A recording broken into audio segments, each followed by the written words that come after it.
Okay, and we're recording. Welcome, everybody. So I'm a few minutes late, and I'm in the car, as you can see, because we had there's snow. And so my kids' program was canceled. So my kids are here, and I'm in the car. So, welcome. I'm also a little bit cold, but I've got the heat going, so it should warm up in a moment. So I have there's a theme that has come up recently in some communications that I've had with people. And that theme, we could say, is a theme of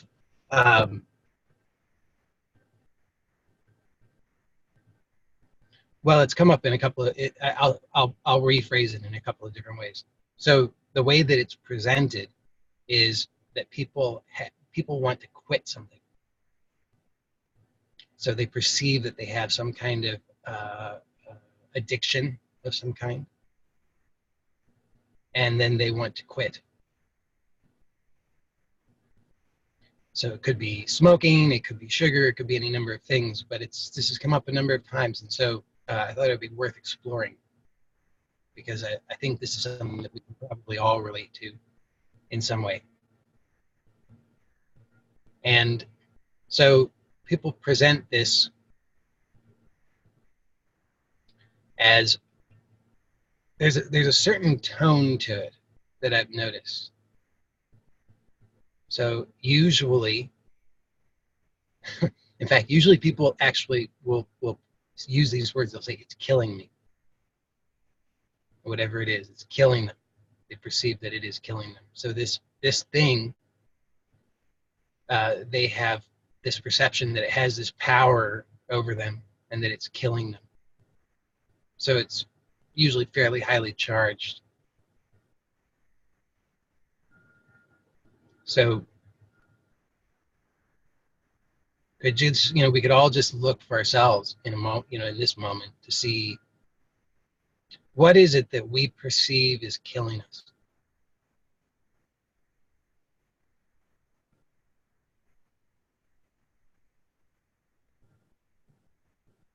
So we have some sense of something that we think is killing us.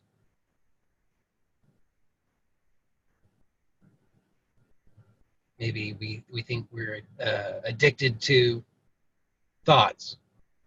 We don't have a strong enough willpower. We don't have enough whatever, fill in the blank. There's something wrong that we're doing, that we're engaging in, that we don't know how to stop or we don't know how to do, and that is killing us.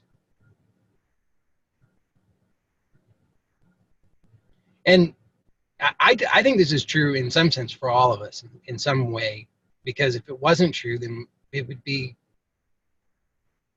so deeply, completely satisfied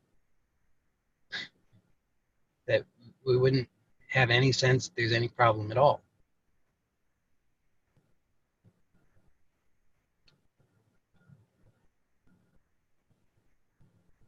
So there's something that when people write to me about this, they perceive that this thing is killing them. And so what's underneath that, and usually people will use, they're pretty clear about this too, is that they're afraid. So this thing is going to kill them, or it is killing them, and they're afraid. So usually if we perceive that something is killing us, then we're afraid. So we can probably easily connect to that. So we have a sense of fear. And I would say that even if you don't have a sense that there's something that's killing you, you could probably have a sense of fear in your life in some way. And so what is that fear? Why would you experience fear unless you were afraid that something was killing you?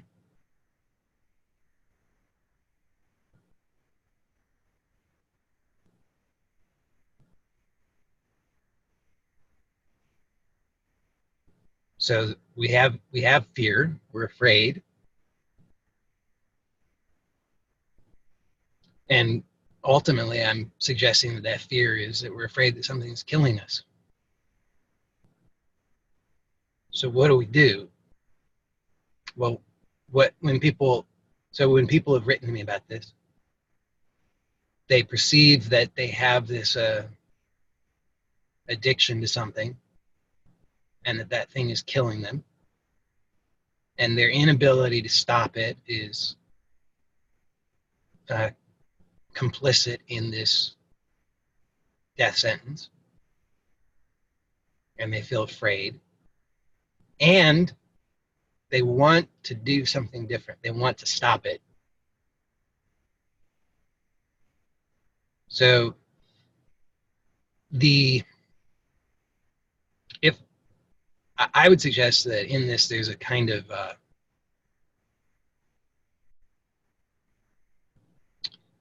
there's a violence. So this desire to cut something off. I want to stop something. So this thing is killing me, and I need to stop it. So this thing might be a behavior that I'm doing, but the answer, my solution to it is a violent one. I have to stop it. But invariably, when people write to me about this, they say they've tried to stop and they don't know how. It doesn't work. It's like there's a quote attributed to Mark Twain, the American author Samuel Clemens, his pen name Mark Twain, and he said he was a tobacco smoker. He was often pictured with some form of tobacco, whether a cigar or a pipe. And he said, quitting smoking is the easiest thing in the world. He says, I've done it hundreds of times.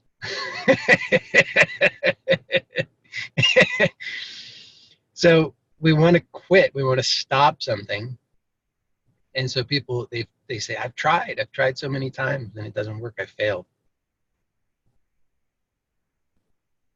And so every time they try to stop and then they don't stop, it feeds into this cycle of misery and suffering and despair, because they believe that they believe they've correctly identified the problem. They believe that that problem is this behavior or this thing. And they believe that they've correctly identified the solution, which is to stop it. And then they find themselves unable to stop it to their satisfaction. And so then it's a nightmare. It's like the kind of thing I could see could be a good horror film. It's like, there was the movie Groundhog Day where Bill Murray plays the character who repeats the same day over and over and over and over.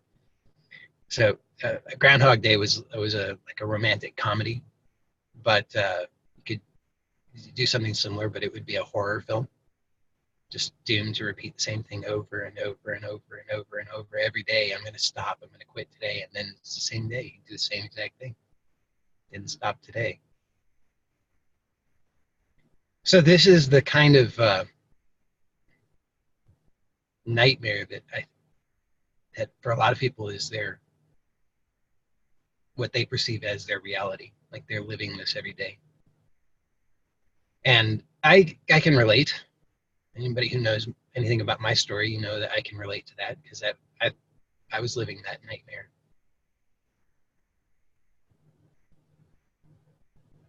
And so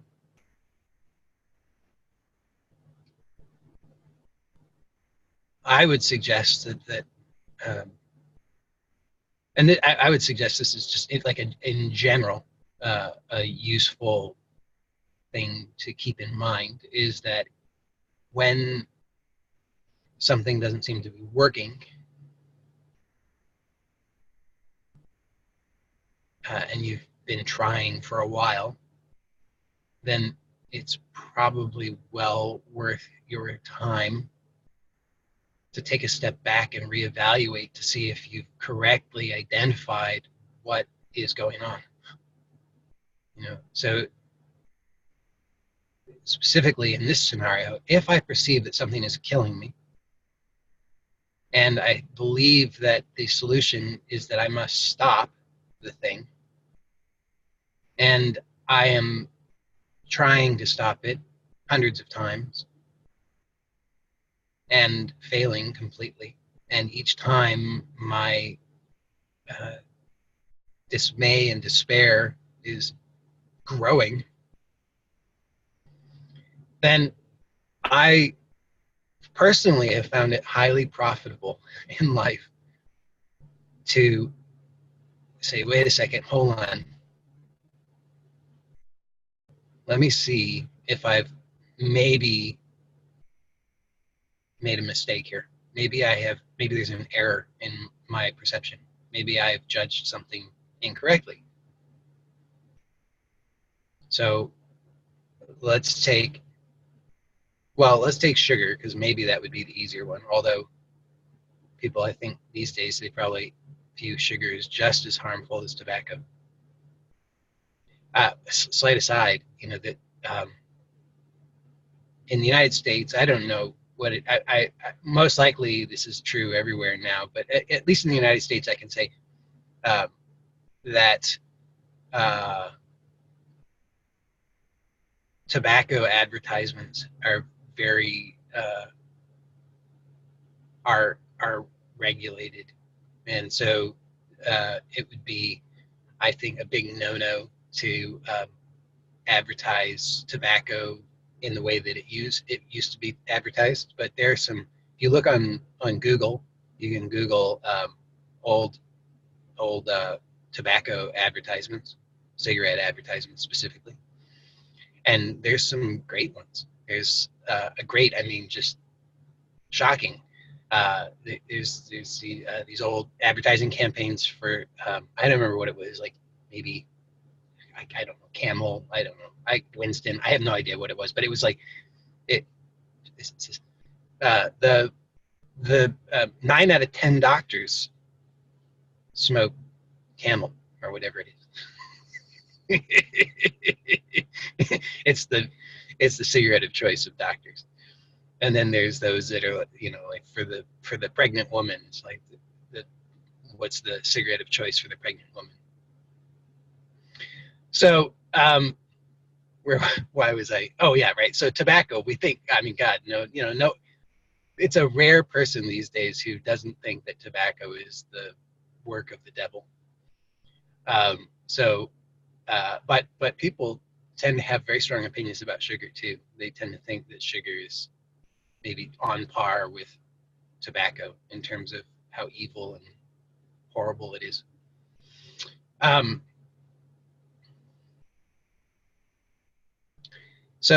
But perhaps we have slightly less fear of sugar than we do of tobacco, hopefully. So we can maybe look at this fear of sugar a little bit more easily. So if possible, let's take a look at that. Okay, so a person says, I'm afraid that I'm killing myself with sugar. So maybe you personally have this concern. It seems like a lot of people have this concern. It's interesting.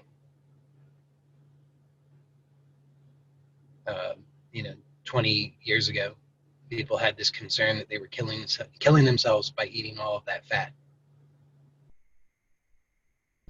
At least in American culture. I don't know about elsewhere, but in American culture, it was a thing. It's like everybody was afraid they were killing themselves by eating fat, and they're supposed to remove all the fat from your diet. So then now that fad kind of fell by the wayside for the most part. I still know some people who have that concern, but it's not in vogue any longer. Now it's sugar. So now it's, I'm killing myself with sugar. So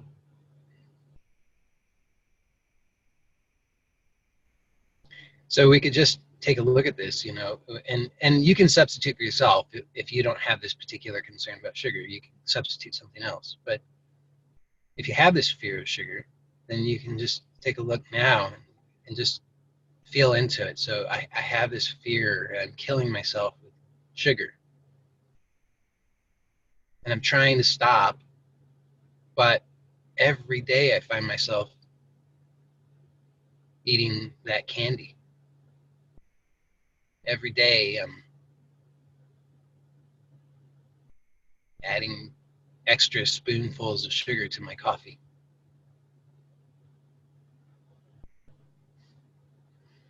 And every time I do it, I can just tell I'm killing myself. So we're sure that we've identified the problem. The problem is the sugar and my inability to stop. And then we can imagine all the ways in which it's killing us. And so I think this is really useful to see that I would suggest this is an abuse or a misuse or poor use of our creative faculties. Because what are we doing? You know, when we're doing this, what are we doing? We are visualizing. We are visualizing exactly what we don't want. Now, we could poo-poo visualization and say, oh, that sounds very, you know, what Joey Lott is talking about visualization. Yeah, I mean, come on, it's a creative faculty.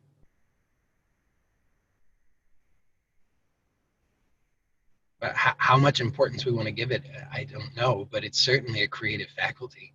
No doubt about it.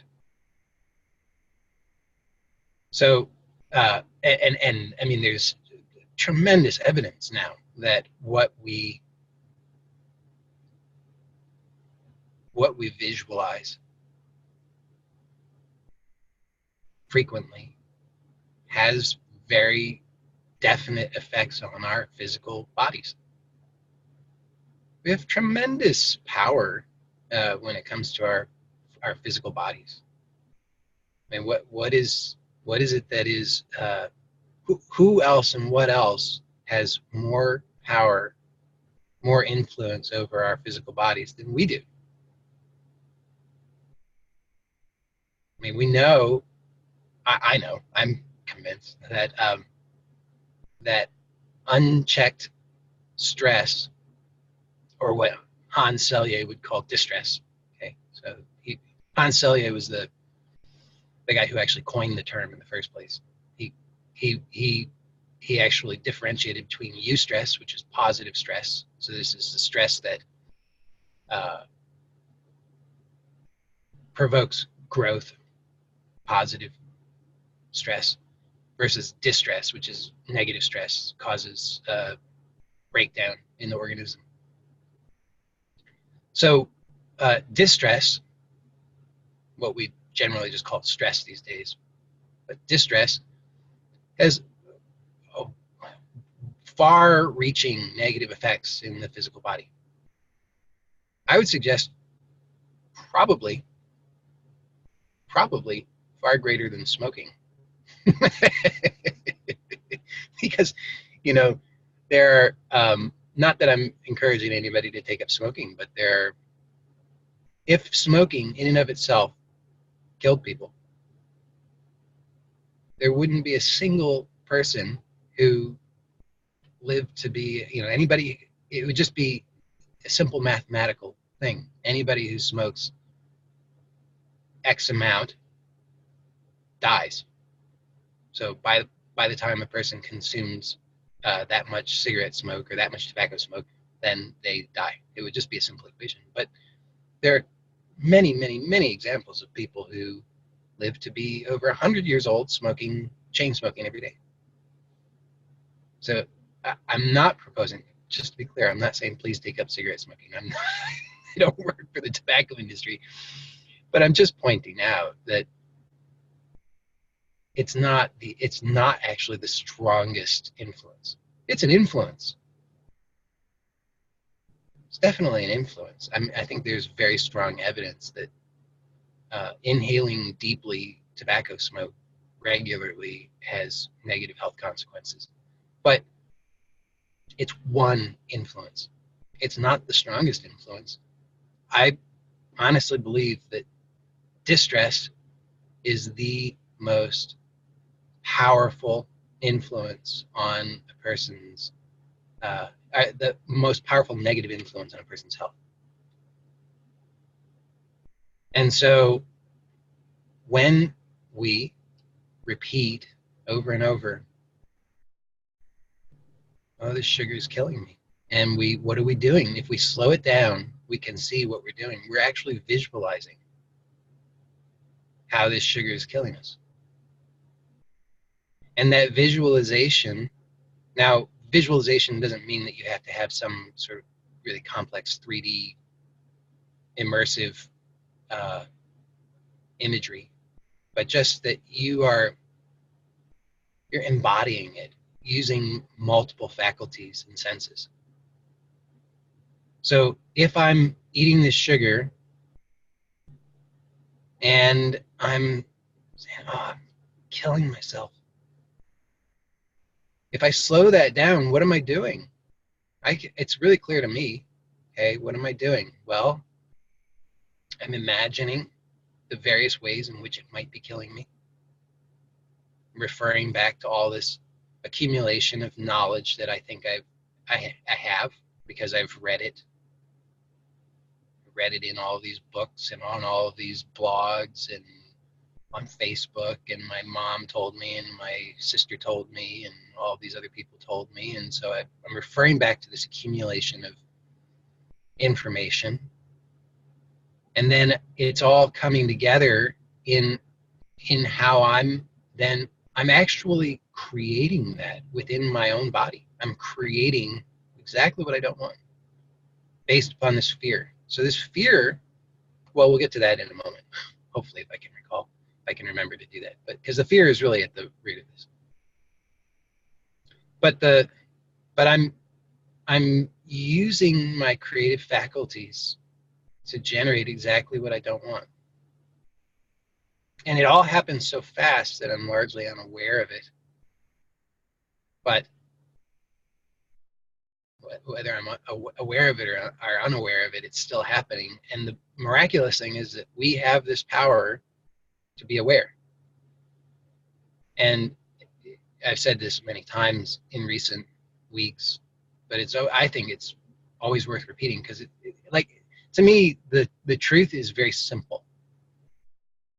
So there's not a lot that could be said that's actually true. So the actual truth is pretty simple. So there's a lot of repetition in this.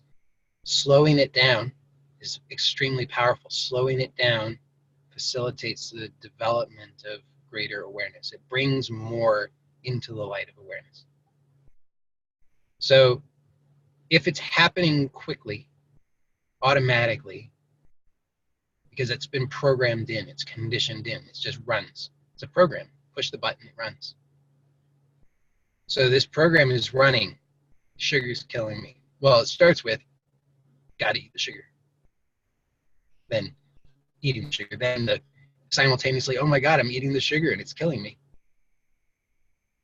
And the whole program that's running includes this visualization, this misuse of the creative faculty. And if I slow it down, I can see exactly what's happening. I can see, wow, I am, okay, here's more repetition. What am I doing? I'm contracting. You can feel this in the body. Just observe, just notice it. Whatever it is for you, I don't care what it is, anything in your life, just notice it now. Anything that you find to be distressing, call that to mind now, and then just observe. If you slow it down, what exactly do you do? And you'll see. Because it's just, I'm convinced it's just the mechanics of how it works. So call anything to mind that you find distressing.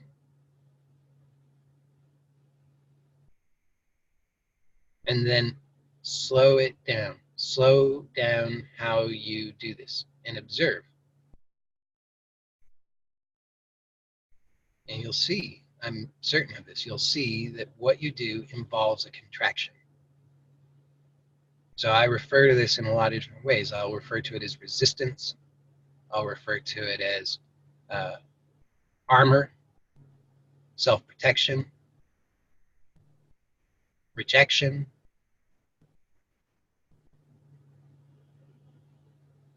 But just notice it's a contraction.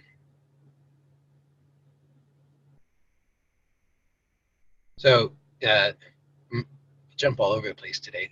There's a what I think is a very good novel. I haven't read any of the others in the series, so I can't recommend them. But the first one in the series, at least, Dune by Frank Herbert, is a pretty good novel. It's a science fiction, so if it's not your kind of thing, then maybe you wouldn't enjoy it. But um, there's a the there's at the beginning of this novel, the main character is training, and they have this kind of they have an armor. Interestingly, they have an armor. This is a futuristic science fiction, and so it's say like it's like a force field, and it's energetic. And if I remember correctly, if not, I'm just making it up. It's still good if I'm making it up, for my purposes at least. The way that this works is if the attack is very quick, then the armor stops it, repels it. But if the attack is very slow, then the armor doesn't stop it. I published a book, my most recent book that I published a couple months ago. I described in that book an experiment. There's which is an interesting one. It's a similar sort of thing, but it's something you could experience for yourself if you're curious. It's a nice sort of tactile thing to do. You can you mix starch and water. You can use cornstarch or potato starch, and I don't remember the exact ratio. I think it's 2-to-1 starch to water, and then you have this substance, which is it's in scientific terms it's called a non-Newtonian fluid, I think is what it's called. But it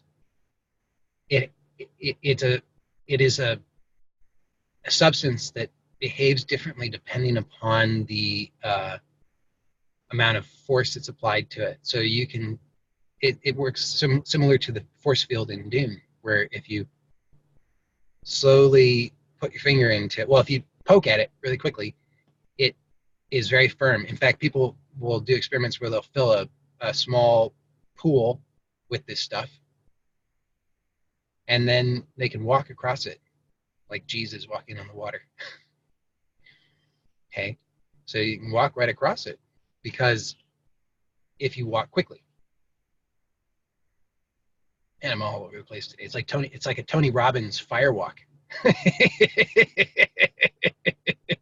Except that you don't risk getting burned. Okay, because if you walk in the right way, you walk right across the surface. But if you stop, then you sink. You don't have to fill a whole pool with it though. You can just make a little cup of it, and then you just poke your finger, and you poke your finger, and it's springy. It repels your finger. If you just rest your finger in it and let it sink, it sinks right in like it's milk. So why am I saying all this? It's just to give different examples, because hey, it's like a positive use of the creative faculty. You see what I'm doing? It's a positive use of the creative faculty. You're imagining what I'm saying. And this imagination has power. You're imagining it, and what happens? You're embodying this now, because you are now referring to all of these experiences that you have and your imagination to bring about something new. So now you have this new ability, to a more well-rounded ability to recognize what I'm talking about when I say slowing down. So if we want to get to the heart of the matter, right? We want to really get to the heart of the matter. We don't want to be out on the surface. We want to be here in the heart. So if we want to get to the heart of the matter, we have to slow down. Slowing down lets us sink into the heart of the matter. It lets us get here where there is power, where there is clarity, where there is leverage to enact real change. Because we can see what's happening. If I have this fear, this sugar's killing me and I'm addicted to it, I can't stop. Every day is the same. I'm killing myself. What's happening? Well, we're just moving rapidly. We're on the surface and we're poking at it, hoping that if I just poke here, I poke there, I poke all over these places, somewhere it's going to let me in. But what happens? It doesn't let us in. So this thing stays in this shape, stays like this mass stays like this. Why? Actually, it stays like this because of our poking. I'm going to fix it. I'm going to fix it. I'm going to fix it. I'm going to fix it. Today, I'm going to fix it over here. Oh, no, that didn't work. I'm going to fix it over here. No, that didn't work. I'm going to fix it over here. Oh, I'm going to fix. Oh, now I got a really good idea. I'm going to fix it over here. But none of the fixing works because we're just using force, violence. You see what I'm all over the place, but I'm bringing it together. You see, we're using violence. Can you see how there's a violent, we have violence that's programmed into us. It was taught to us that this is the way. Use violence, use cleverness, use violence, use sneakiness. It's a surprise attack. That's how we're going to win. We'll wait until the enemy is asleep and then we'll sneak up and then we'll attack. And then we'll destroy the enemy. But it doesn't work. And again, it's because we're overlooking that we are the ones doing it. We are actually the ones doing it. We are the ones who have the power. That power does not exist outside of us. That power is not in the sugar. It's not in the tobacco. It's not in the pornography. It's not in the whatever, benzo. It's not in any of these things. I'm not denying that they have no, like I said, I'm not denying that tobacco smoke contains carcinogens. I'm not denying that tobacco smoke has tar. I'm not denying that there is a strong correlation between smoking tobacco and lung cancer. But what I am saying, and we could say, people who watch pornography, a lot of pornography, we can see that there are changes that happen to them physiologically, biochemically. So I'm not denying that. That's a certain level that there's a truth to that. But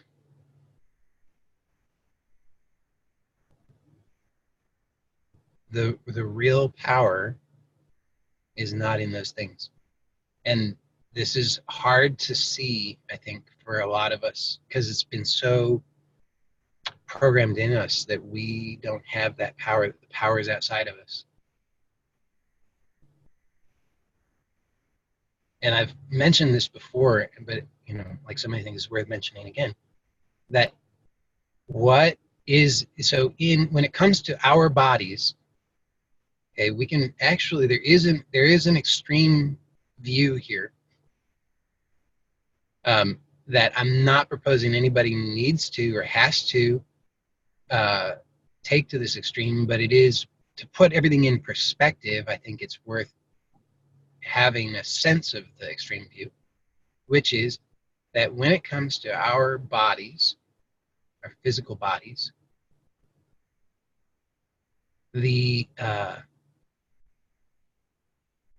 apart from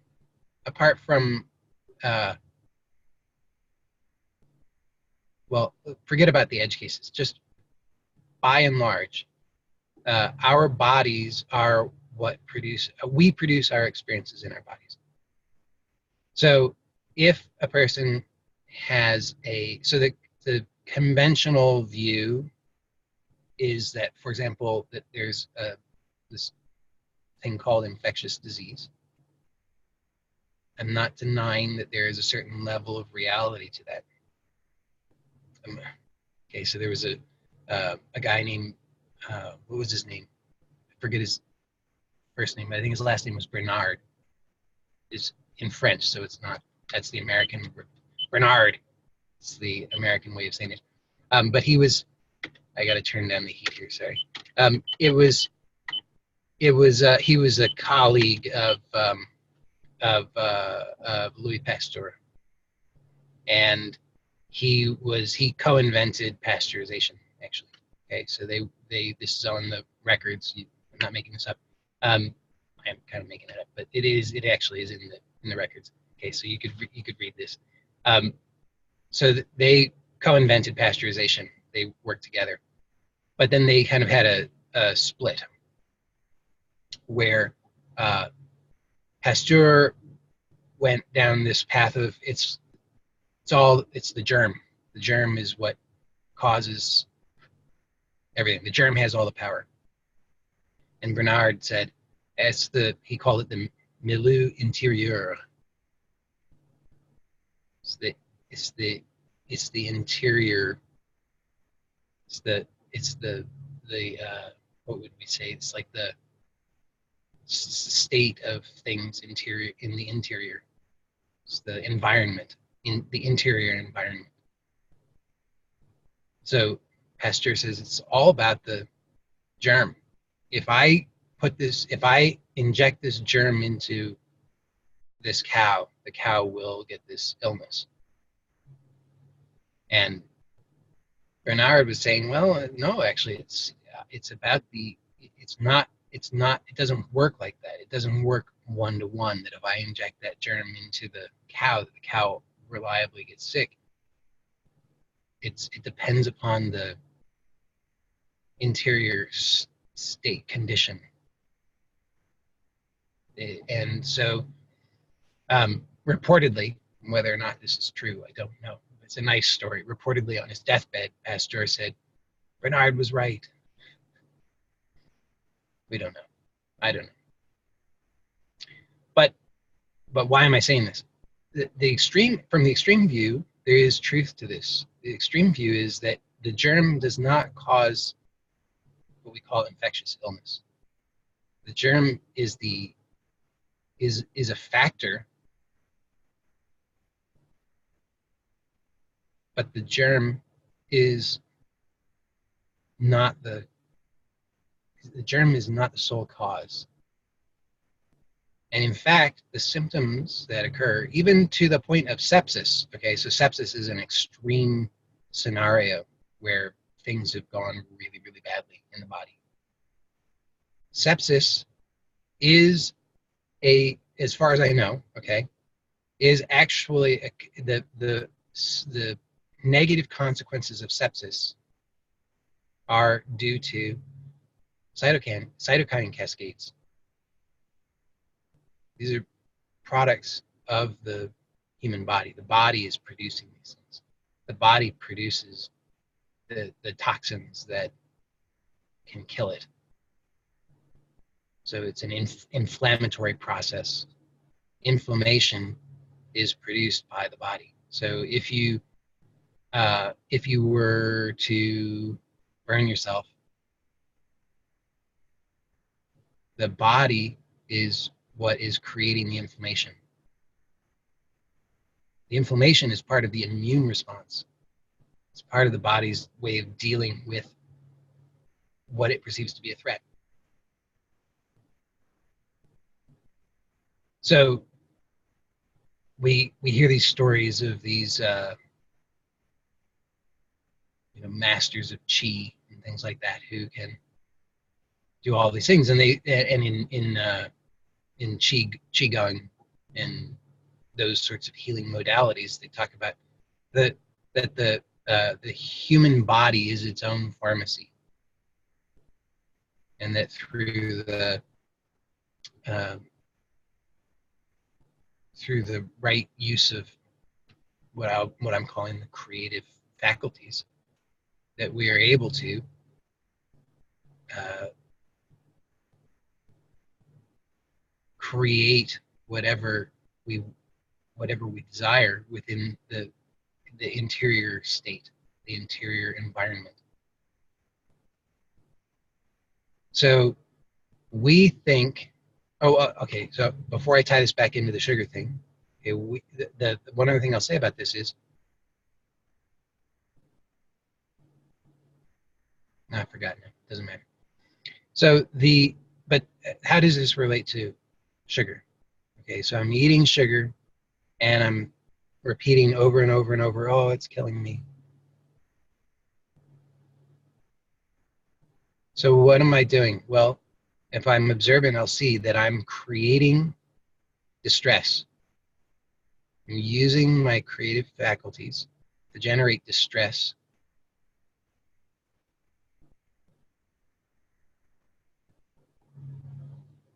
This distress is this contracted state.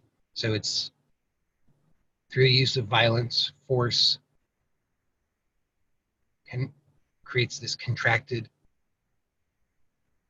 state, which is distress. So what's happening now? Well, now my body is producing all kinds of stress hormones, inflammatory cytokines.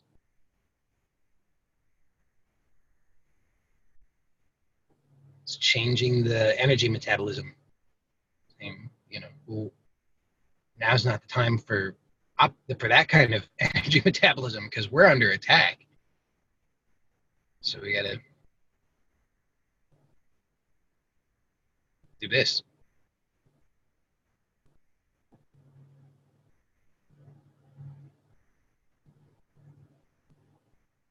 And the more that this happens, the more that this contracted state becomes the norm, then the nervous system starts to just acclimate to that. So this becomes the new norm. So then we're not even sure which way is up anymore. All we know is I feel bad. So then back to, well, I'm sure that I've identified the problem correctly. I feel bad. Feeling bad is evidence that there is a problem. I'm sure that I've identified the problem correctly. It's that I'm eating sugar and it's killing me and I can't stop. So then what am I going to do? Well, I got to try again. I got to try over here. What if I do it over here? So then we just are in this vicious cycle over and over and over and over and over. So if we, as I say, if we slow down, we can see that in order for this to happen, we have to continue to operate from this mode that is largely unconscious, fast, reactive, based on a lot of assumptions. Assuming that I know what the problem is, I know what the solution is, I know what my role in that is. So I start with those assumptions, and then I'm unconsciously using my creative faculties to reinforce what I don't want.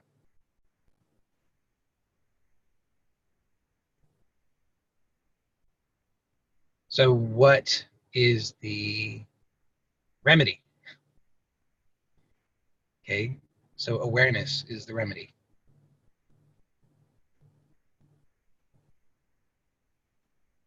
I slow down so that I can be observant, and all that I observe comes into the light of awareness. So when I am aware, then I have choice. If I'm not aware, I don't have choice. If I'm unaware, I'm just reacting. If I'm unaware, then the program just runs. And I might think I'm doing something new, but I'm not. I'm doing more of the same. Guaranteed. I say guaranteed, with the one possible exception of divine intervention. which in a sense, everything is divine intervention. That's all it's all God tapping on your shoulder saying, hey, slow down, observe, see what's going on. So with this specific example, just to follow through with this sugar thing. Okay, so if I have this fear, well, I got ahead of myself there, but I have this concern, sugar's killing me. I got to stop eating sugar. I can't stop eating sugar. Oh no, what do I do? Then I slow it down. And if I really slow it down, so I'm going to give like the preview, but this preview, just I want to be clear that the preview, you can't,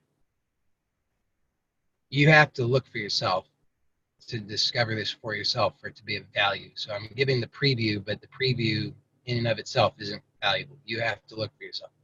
But the preview is this. When I slow down, and I just encourage everybody who's here now, whether you're here live or watching the recording, to just pause and slow down now and just notice the gripping, the contraction, the armoring, the urgency to react. And just slow down, ease up.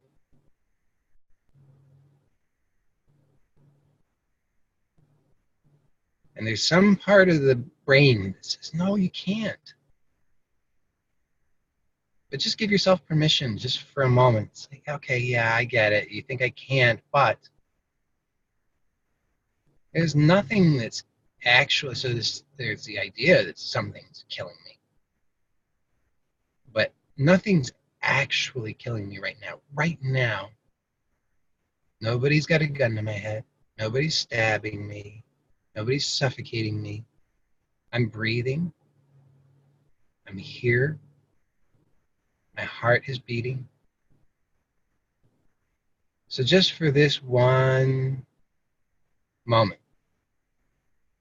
I can give myself permission just to pause, just to slow down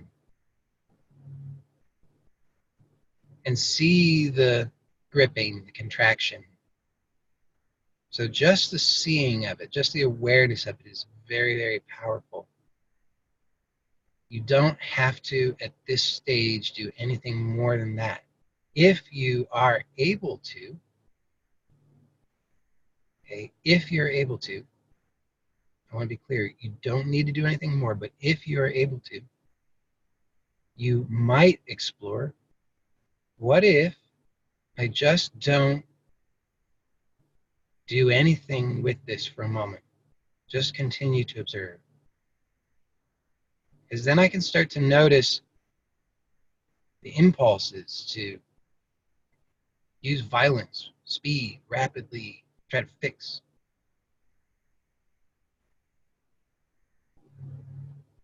And what if I just don't do that? And like I said, only if that's possible. If it's not possible for you right now, that's okay. Just the initial awareness of this is very powerful. But if once you're able to see this, then it's also very powerful to continue to just give yourself permission to observe in this open way. So if you're able to observe in this open way, then here's the preview, which you might be able to actually experience directly for yourself. Okay?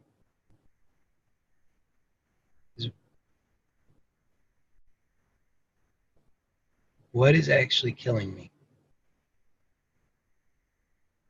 There's nothing actually killing me.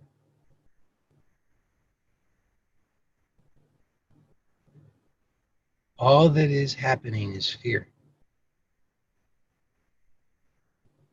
It's just fear.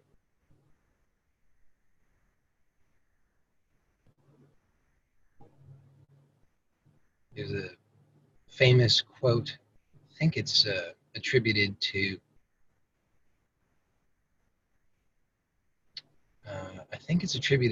Franklin Delano Roosevelt. I'm not 100% certain of that, but it's the only thing we have to fear is fear itself.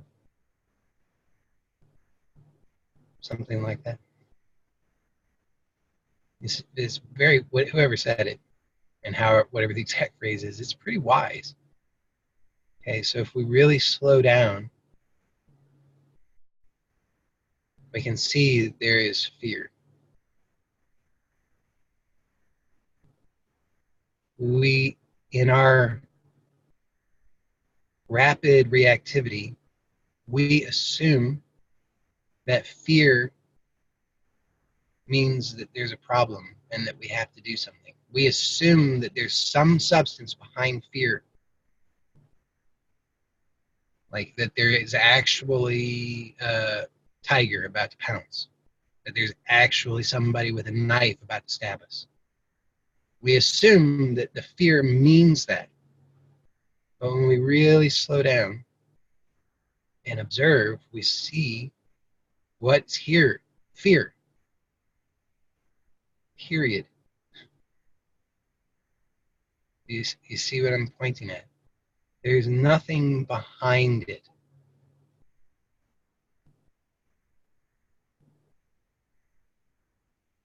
So the fear is programmed into us.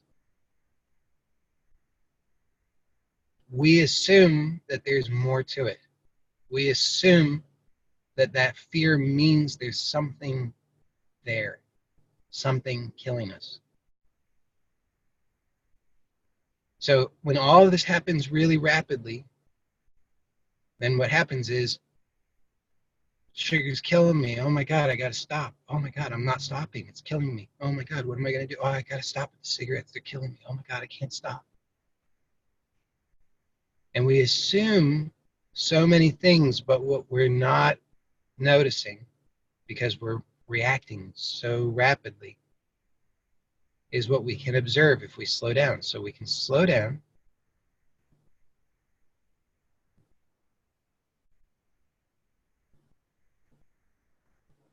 and we can just notice what's here. Fear. It's like, you ever have the experience of you're in the dark.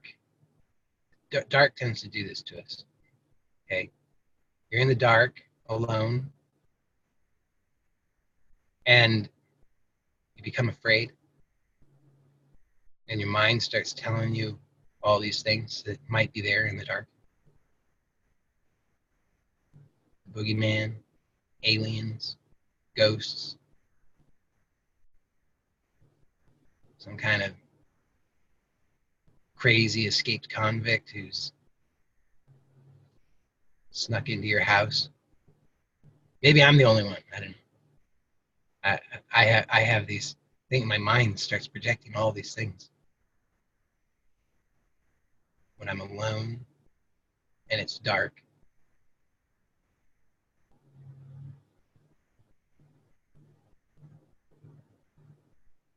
So I can see how this is what the mind is doing all the time. It's projecting all these things back there. It's projecting some substance to the fear, to prop up the fear, to give substance to it. But if we slow down, we can tell the truth. In our own actual experience, what is here? Just fear. The mind is projecting all those other things. But what's actually here is just fear. So if you want to take this to the next level, then you can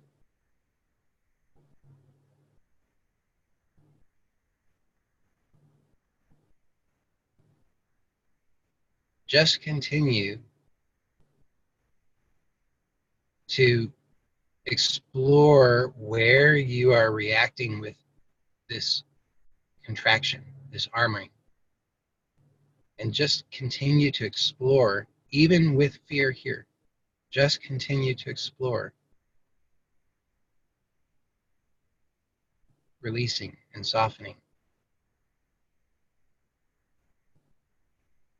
And this is another preview. My preview can't do for you what the actual direct experience of this can do for you. But what I can tell you with,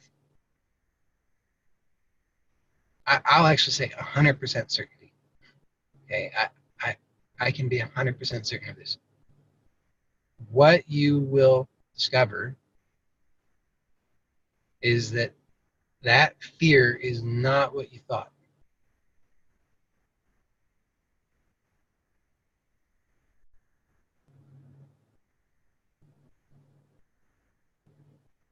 And in fact, so again, remember, me telling you this is not a substitute for the direct experience. You have to experience it for yourself. But what you will discover, I am certain of this, if you do as I'm suggesting, if you slow down and you observe and you just notice where,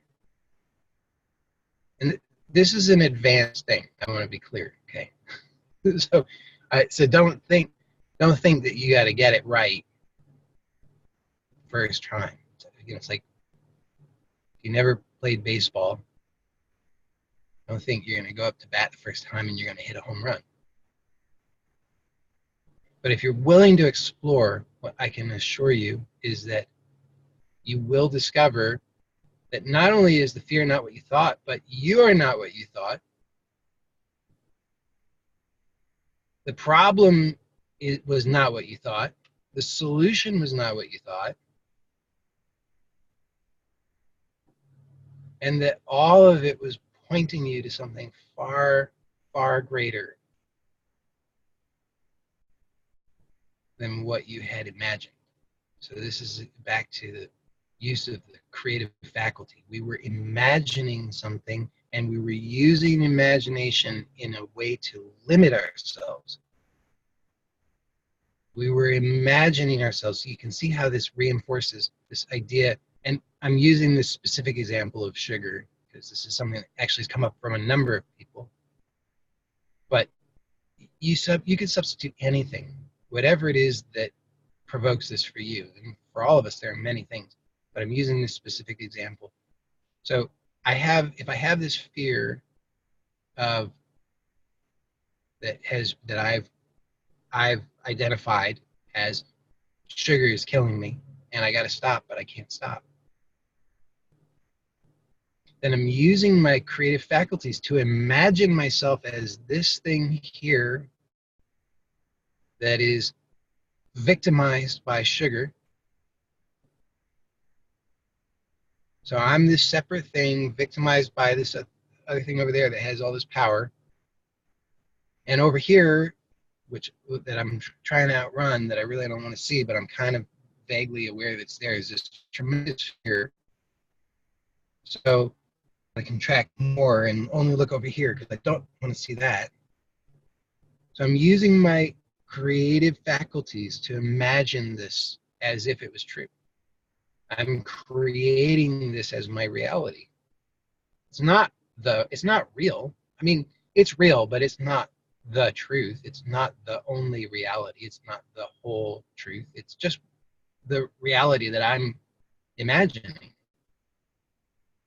It's like a dream. When you are dreaming, is the dream real? Yeah, the dream is real. It's real within the dream. It's happening.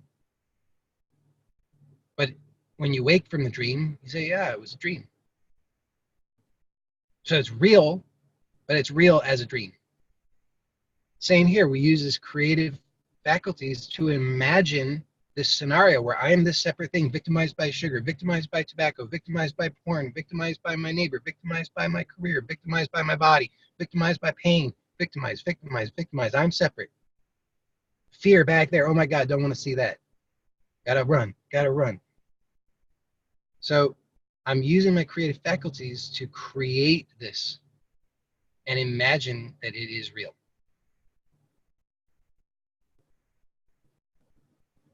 When I stop, when I slow down, when I observe, when I recognize what's happening and see that I'm using my creative faculties and I'm using them to generate this contracted state,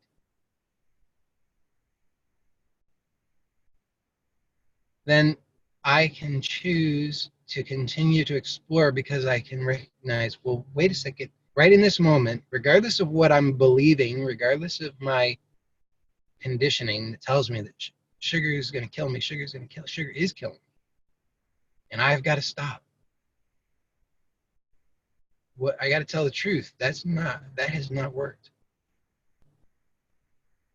So I'm just going to slow down and I'm going to get really clear on what's actually happening. If I really slow it down, I can see, wait a second, right in this moment when I'm not grasping, trying to fix, poke, prod, run, I'm just at rest for a moment. What is the problem? There's no problem.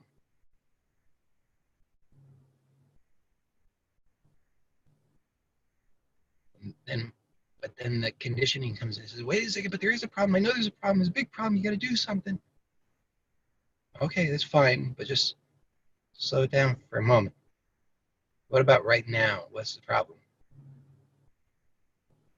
This work, I have found thus far, this works for everything. Works for physical pain. And we've talked about this in previous weeks. We talked about the faith to intensity ratio, so we can have reasonable expectations for ourselves. We don't have to try to be mean to ourselves and just beat ourselves up and say you're failing because you aren't able to apply this to high intensity situations. Forget about that. Just apply it where you can. As you apply it, it gets clearer, and then you'll see what I'm talking about, that it works for everything. It's just a matter of faith. I mean, it's the same principle. The ability to apply the principle depends on your level of faith, but the principle always works. So you slow down, and for all it takes is one split second. You don't have to sustain anything. Just one split second of don't do anything. It's totally possible for everybody because there's always this split second in which we're not doing something. Between every breath, there is a split second of not doing. Between every thought, there's a split second of not doing. So we're all capable of it because we're all doing it, or not doing it, rather. Always, all the time. It's always true. We just overlook it. So everybody can do it because everybody is doing it. So all we're wanting to do is slow down just to observe it. We can see, okay, for this one split second, when I'm not grasping, not trying to outrun, not trying to fix, not trying to do something, in this one split second, even though my mind might not yet be able to really get on board with this, I am very clear for this one split second that there is no problem.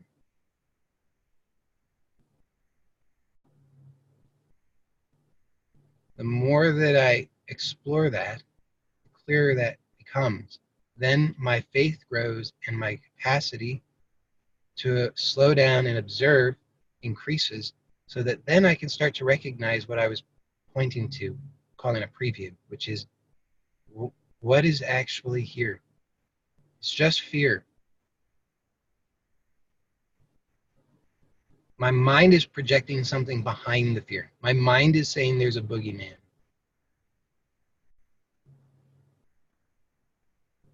But what's actually here is just fear. And then, next level, open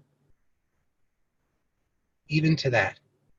So see all the subtle ways in which I still am trying to protect myself. I'm trying to hedge my bets just in case there is a boogeyman. It's an interesting thing. We can't prove for sure that there's no boogeyman.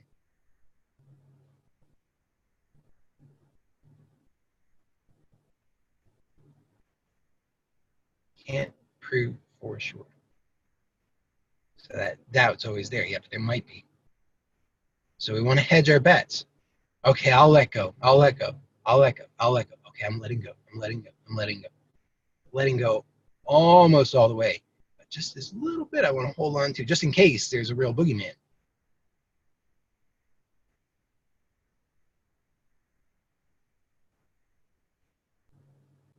So as our faith grows, then we just start to explore that edge, explore the edge, and then maybe we get to a certain point in that exploration where we realize, wow, I don't want to suffer at all anymore.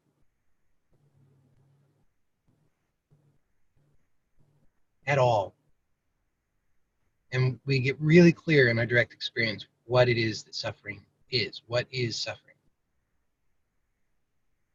And suffering, again, this is a preview, okay? You can't, me saying this doesn't help you necessarily, but you can directly experience this for yourself as you continue to explore.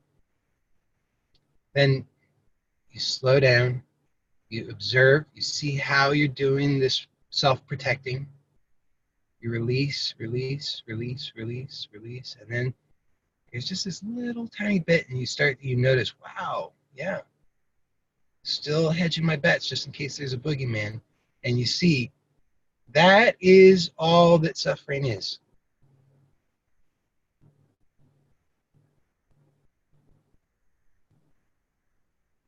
And I don't want to suffer anymore. So you take your power back. Rather than externalizing it as this thing that's going to kill you, you say, you know, I'm willing. I'm willing to take that action myself. I'm willing to take the leap. I'm not willing to hide any longer. I'm not willing to run any longer. I'm not willing to armor myself any longer. I'm not willing to lie any longer. And the only way that I can know for sure is that the conditioned separate mind cannot know. It's always going to be fearful that there's a boogeyman. But you can know for sure. That's the thing. You can know for sure. How do you know for sure? When you stop protecting yourself. When you stop armoring, when you stop creating that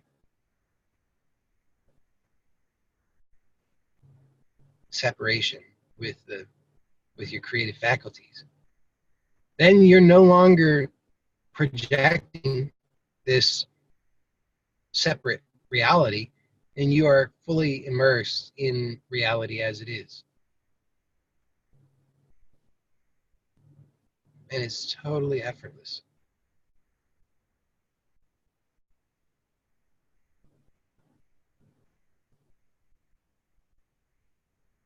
And it doesn't, I understand that it doesn't seem effortless from the perspective of the separate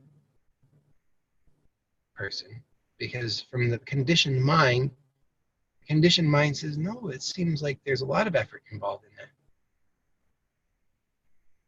But that's what I was referring to earlier when I was saying that we become habituated to this state.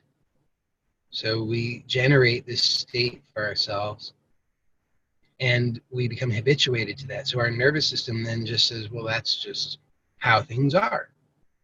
That is truth. That is reality. And so then that's its point of reference. Everything that we experienced is we're referring to this state. And anything other than that state seems to our conditioned mind to require effort, because it says, yeah, well, this is just how things are. So anything else would require effort. But what I promise you, you will see, you will know this for yourself with absolute clarity, and it happens in stages. So many of you have probably experienced some of this, where you you have this point of reference, which is this conditioned state, and through slowing down and observation, that shifts, and suddenly you realize just how much effort you were making to maintain this state, and that actually it's far less effort to stop doing that. So then that state softens and expands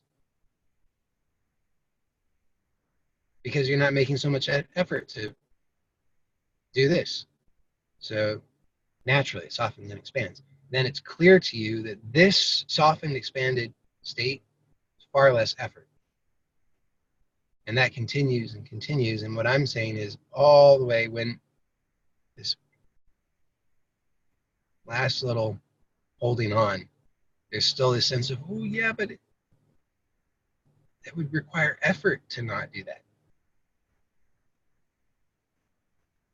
And I'm proposing to you that that's only from the perspective of separation, but from the perspective of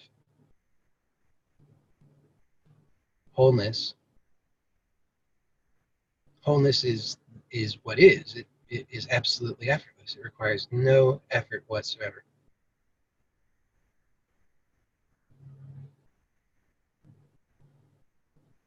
And it is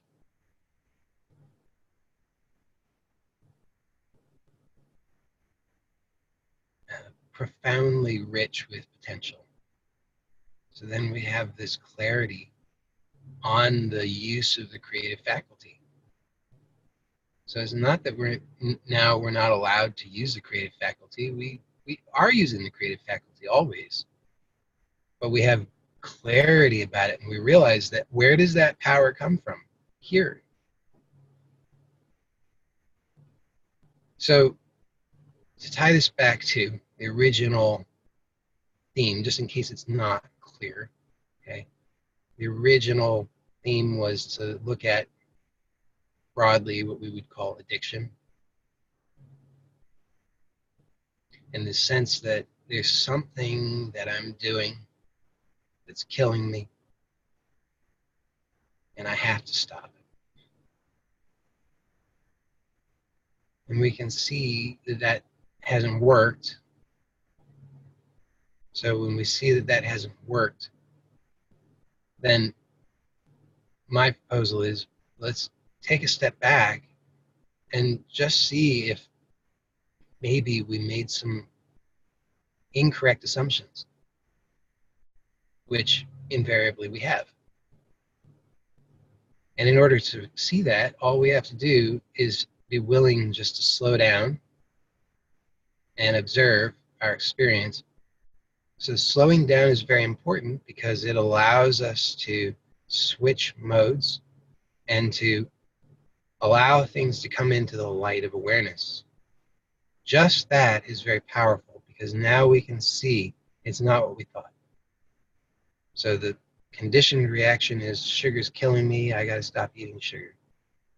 I'm trying to stop eating sugar, but that's not working. So then the urgency grows, the despair grows, but if I slow down, I can see, wait a second, what is the actual problem here? When I'm not doing anything, there is no problem. Now, that's only going to be, at first, for most people, it's just going to be the tiniest little glimpse because we're so habituated to, there is a problem, there is a problem, there is a problem. It's the sugar, I got to do something. I got to fix it, I got to solve it. But if we just catch this one glimpse, then that starts to get undone. Just wait a second, but in this one split second, there's no problem. So it points to, oh, the sugar's not the problem.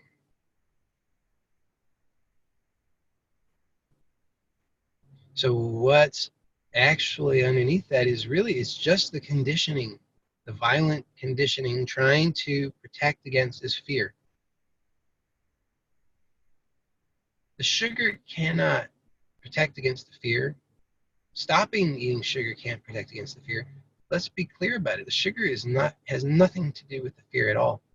That's just an association in our conditioned mind.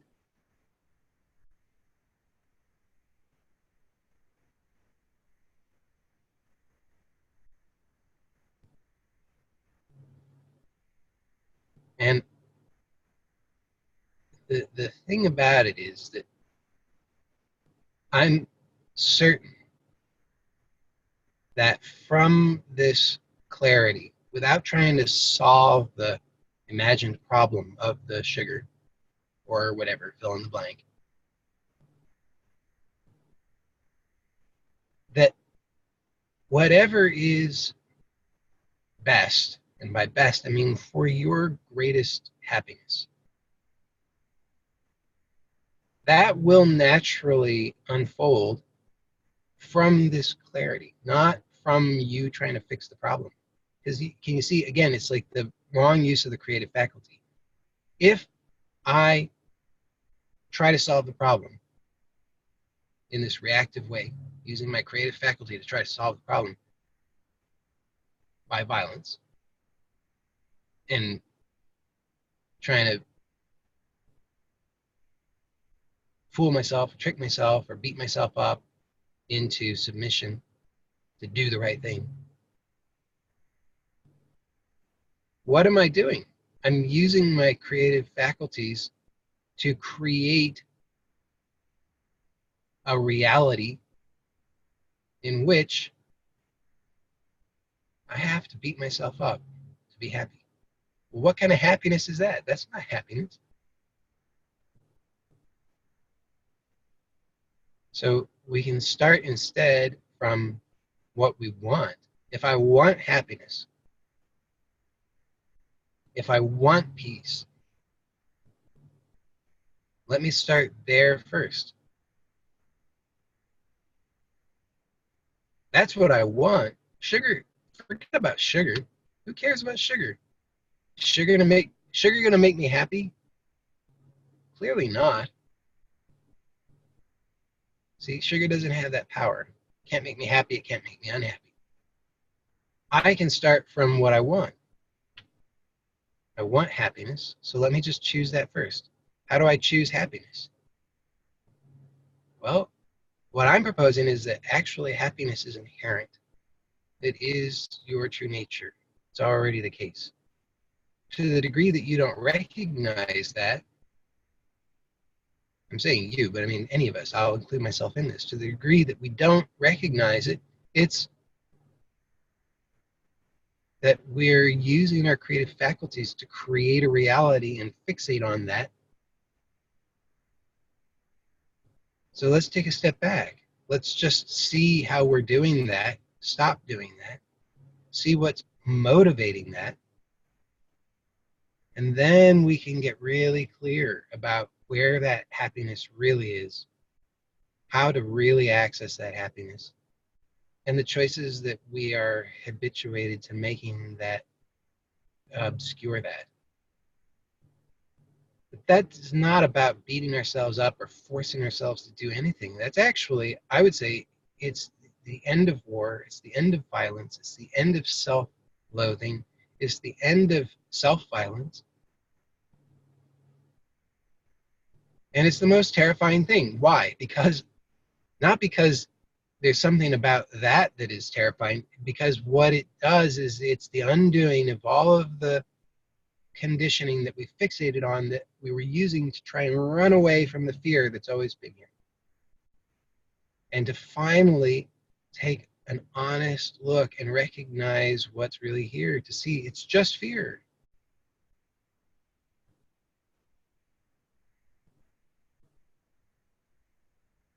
And that just fear isn't even fear.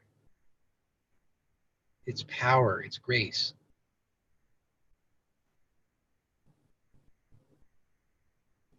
And I say that's like an advanced level, but it's advanced, but it's also available to all of us now. We can just catch a glimpse of it now. We can see that if we take the label off of it, what we call fear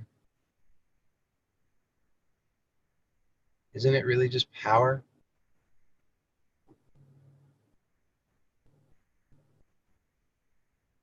And could we even be sure it's not love?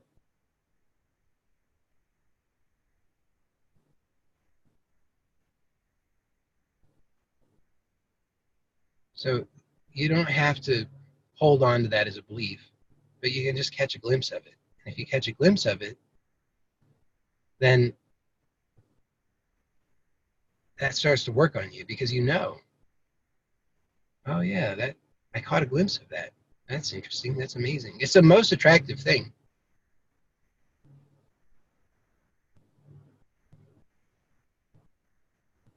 So attractive. It's been running your whole life. It's just you've been using it in sort of negative way, trying to avoid it and run from it, and fix it. But when we turn around and really catch a glimpse of it, we recognize it for what it is, which is, wow, power, grace. It's like we were afraid that it was going to pounce on us and destroy us, but in fact, it's actually just always had our back. You know, it's like it's always been there, always had our back.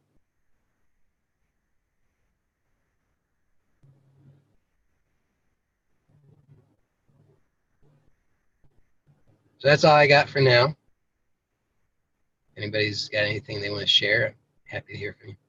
I should just a reminder that this is going on YouTube. So if you do speak, then it will go on YouTube.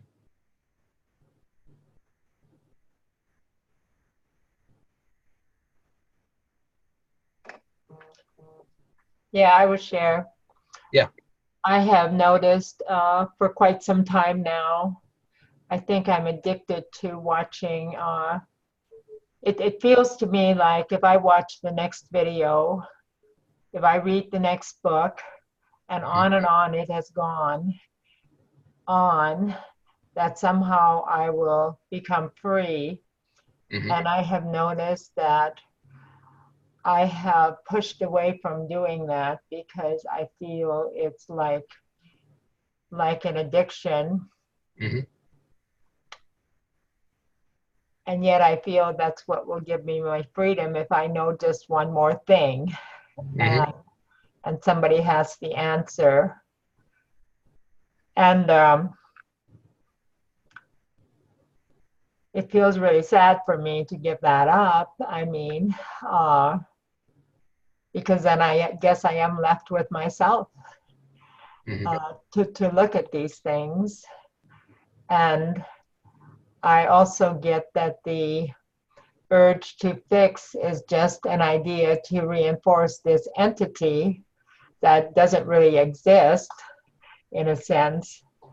And maybe that's not helpful, but I've just really noticed lately and reprimanded myself for not being more attentive to videos and getting it. Mm-hmm. Yeah. So the so I mean it's great because you can notice like I was suggesting the kind of well violence that's involved. It is violence, yes. And I really, you know, I understand how a true self-love is I think for most of us the most challenging thing because we are so strongly conditioned to believe that we are unlovable and that loving ourselves is unacceptable and that it will only lead to misery. So the audacity to love ourselves as we are, to really just let ourselves be as we are, is one of, if not the most challenging things, because that provokes that fear, brings it front and center more than I think anything else. And so we resort to violence, and that's, it's innocent. We learned that. That's what we were taught. That's nobody's fault. It's just how it is. We were taught violence. Violence is the way of the culture. And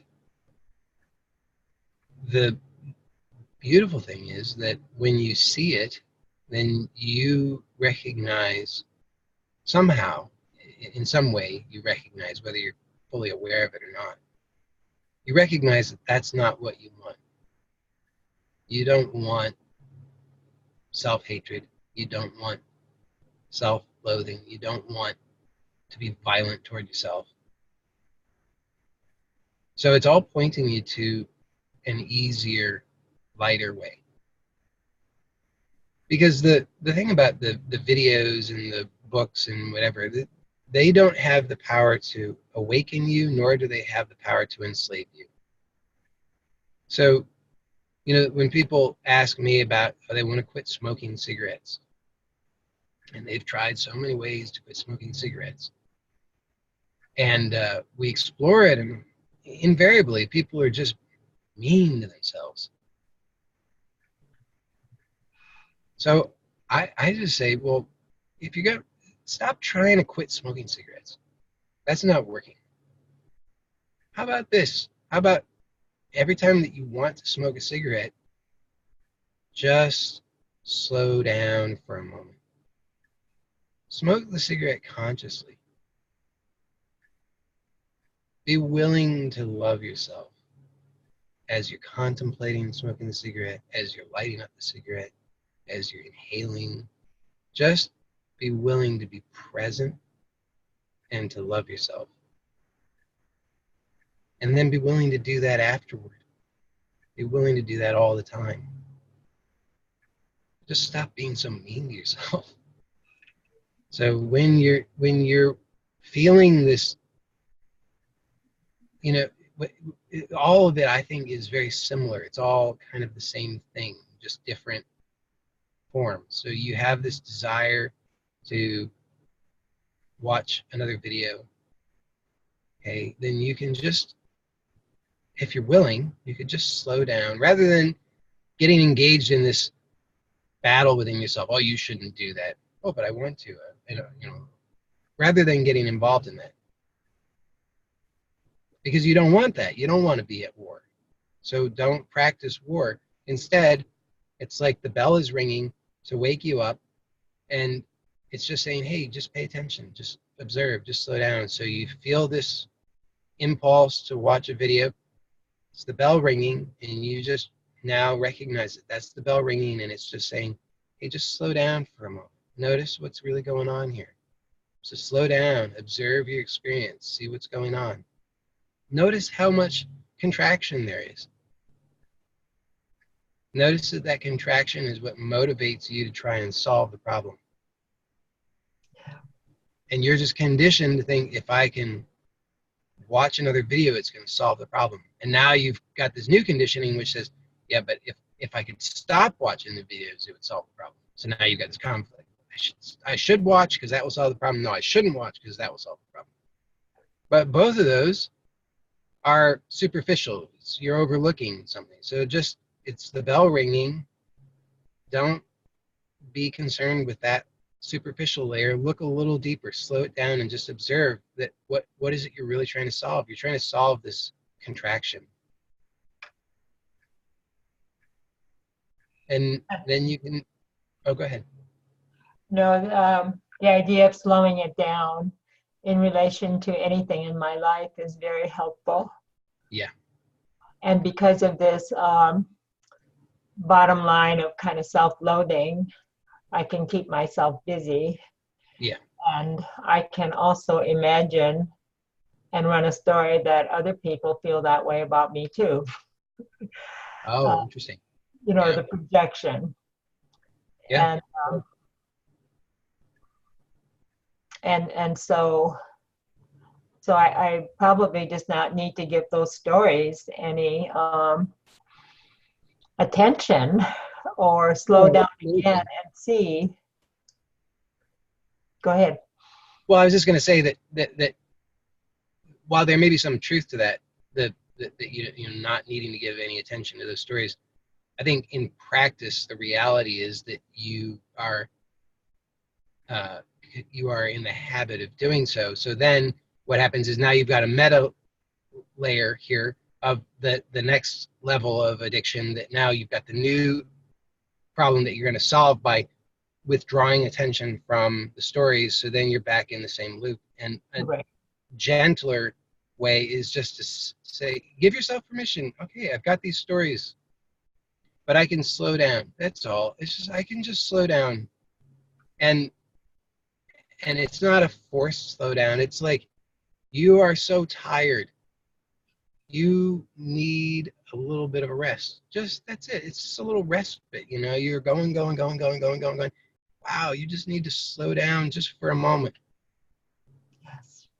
So you it's just a very simple, gentle act of self-love, just to give yourself this little moment of rest, not to fix a problem, not to try and go to war with anything.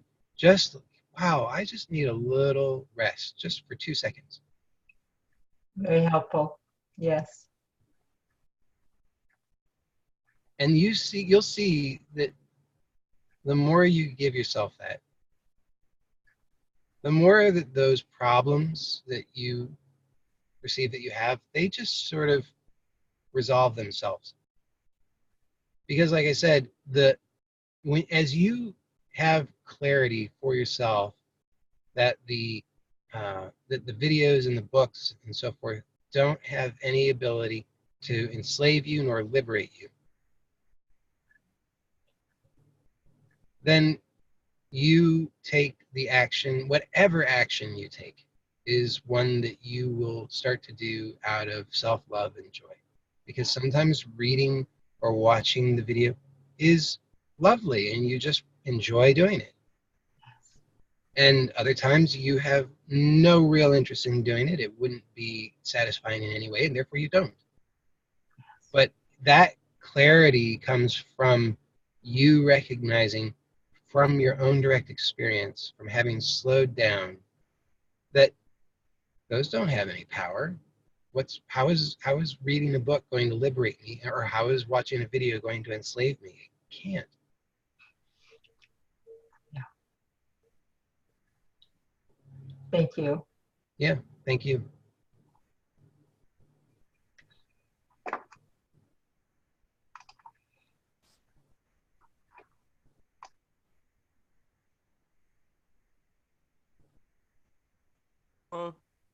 Joey? Yep. Hi, Victor. Hi, how are you? Good. Um, so, the practice of slowing down, has been working great for me. And it's always been, something I used throughout my whole life. Mhm. Slowing down, I didn't realize I could use it to this unbelievable extent. I mean, I didn't realize that it could be applied to human suffering. Right. It was just something I would use in relationships or work or whatever situation I would need to sort of have a wholesome awareness. And also it's good to observe things that raise your energy, because when your energy is raised, you find that your thoughts are coming in a lot faster. Yeah. Well, So that's what I there are was going to say. Yeah, for so an anxious person, that's a struggle. yeah. So I mean, there's a relaxed state. You're at home, you can relax, put on some music, eat some food, relax some more, and then on and on. And then you're like, all right, let's go outside, or or you're doing something important, requires more energy. So, by practicing it when you can, you're ready for those moments where there's increased energy, and you Mm. need to be able to access. Mm-hmm. Right. And We, so, the my observation on that is that the uh, the slowing down that I'm referring to is compatible with high energy. So the slowing down that I'm referring to doesn't mean that the that your thoughts must be slow, or that your energy must be low, or that your body must be completely relaxed. It's a yeah, it's a kind of spaciousness that allows for a smoother flow of energy, regardless of the yeah, level of energy. yeah. And also, it also, in that space that you mentioned, it gives you the opportunity to experience a lot of joy.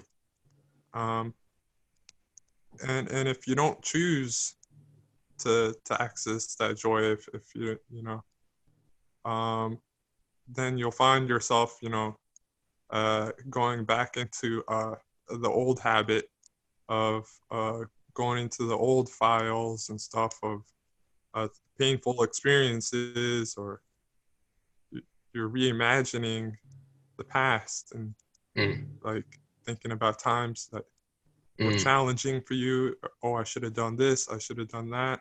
mm, And then so like, oh, wait a minute, why am I, wasting my time with thinking about mm, this, when I could be mm, thinking about something that actually makes me excited about life. mm. And so There's a there's I want to say something about that, because that's I'm glad you bring this up, because actually I would say cool.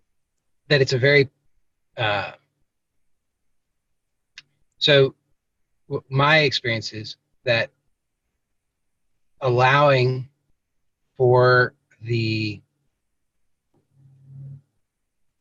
um, surfacing of whatever wants to surface can be very, very powerful. So for me, the slowing down is it is a it's like when I talked about these two different modes, and the violent, fast mode and reactive mode, in which there's a contraction that occurs.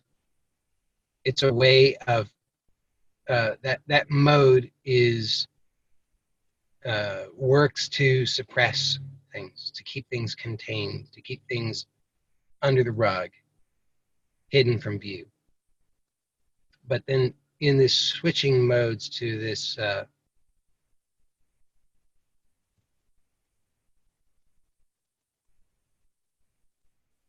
more spacious, open, slowed down mode, then those all those ways in which things were suppressed or hidden or swept under the rug are released. And so then things of naturally come to they surface. And what I find is that it's very therapeutic. So what I think I heard you describe is that there is a tendency, as things surface, to go back into the habitual, rapid, reactive, problem-solving sort of thing.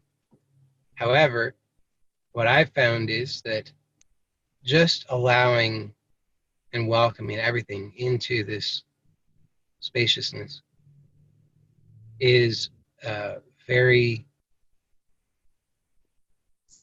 restorative.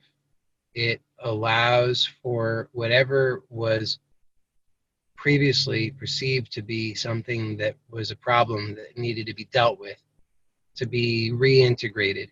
So if there's some memories that surface, if there's some thoughts that come, some images, whatever, I find just allowing them to come and go as they do is very therapeutic, because then when something is seen just as it is in its innocence, then um, I no longer project any power, separate power into it. I no longer project that it is separate. It is now integrated. So whatever that is, previously it was something that I was largely unconsciously at war with, struggling with, because I had a lot of, I had invested power into it and pushed it over there. But in this slowed down spaciousness, when it comes into the light of awareness and I just see it as it is, oh, there's that memory, there's that thought, there's that imagined problem,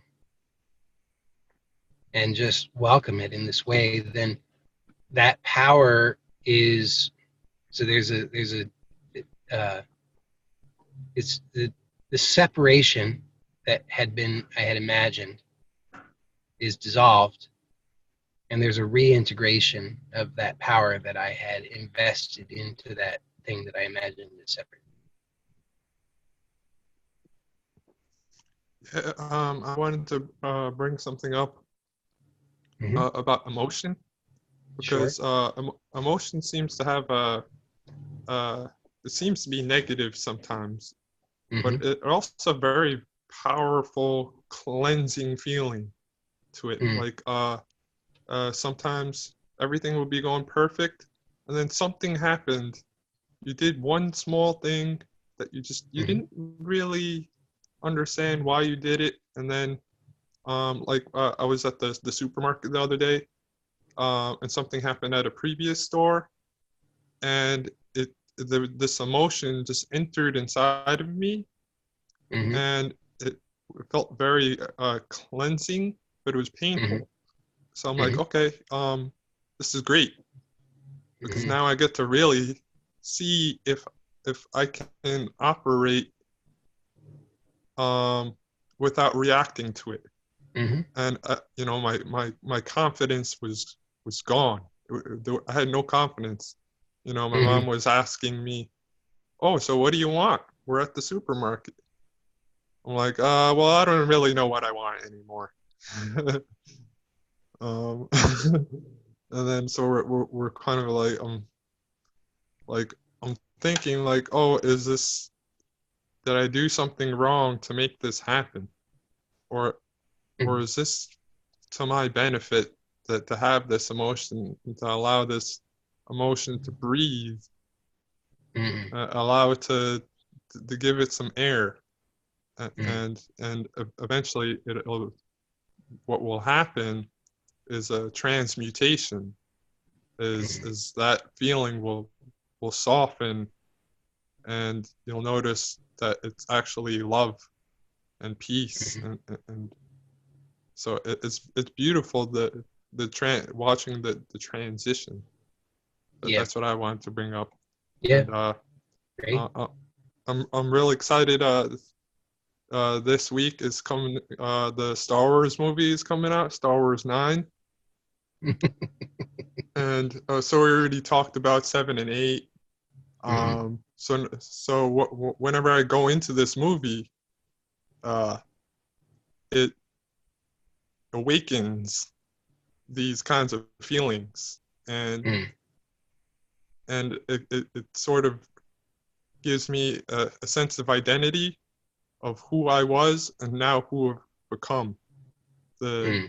sort of like a true the story of the hero Mm-hmm. coming to an end, number 9. So I just wanted to tell you that I'm excited to go see that movie. I'm Cool. trying to find a way to get a ticket, trying to find a way to go see that Yeah. movie. I mean, if you wait a couple of months, it'll be easy. I need the movie theater experience. It's so important. It's the movie theater. The movie Okay. theater makes Yeah. it more dramatic, Yeah. more intense, Yeah. and more pleasant. More pleasant. Good for I you. can't wait that long. That's just too Yeah. long. I can wait maybe like a week or 2. Okay. Well, good luck. I hope that you find a ticket and that it's enjoyable and that you don't have to stand out in the cold for too long. Well, what was that? I just said I hope you don't have to stand out in the cold for too long. Oh no, I won't have to. I'm not in a big city area. I'm in like a small town, sort of like a Yeah. city town. So I Yeah. won't have to do that. And I'll wait till the movie theater clears out a little bit. So Yeah. Okay. Are you gonna see it? You're gonna go see it? No. No? Okay. I was hoping you would say yes. Thank you, Joey. Yeah. Thank you. All right. Anybody else?